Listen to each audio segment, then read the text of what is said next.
Mahabubabad collectorate ముందు డీఎస్ఎఫ్ఐ విద్యార్థులు తల్లిదండ్రులు ధర్నా చేశారు. జిల్లాలో బెస్ట్ అవైలబుల్ స్కీమ్ కింద నిధులు మంజూరులో జాప్యం అంటూ ఆందోళన చేశారు.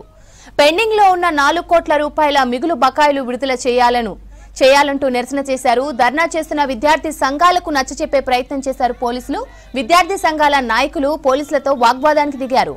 అధిక ఫీజులు వసూలు చేస్తున్న ప్రైవేట్ కాలేజీలపై చర్యలు తీసుకోవాలంటూ డిమాండ్ చేశారు విద్యార్థి సంఘాలు.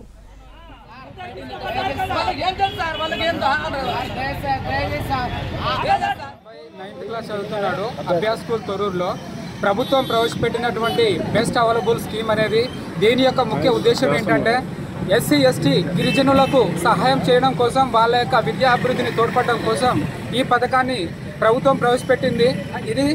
ఈ పథకం కింద ప్రైవేట్ స్కూళ్ళల్లో కూడా ఇప్పుడు గవర్నమెంట్ స్కూళ్ళతో పాటుగా ప్రైవేట్ స్కూళ్ళకు విద్యను అందించడం కోసం ప్రవేశపెట్టింది.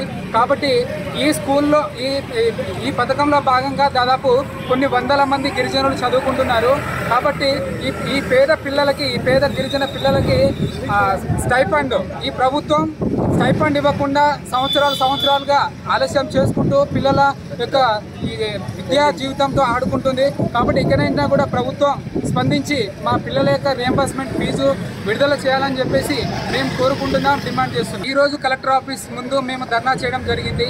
దాదాపు 3.5 నుండి 4 కోట్ల రూపాయలు పెండింగ్ స్కాలర్షిప్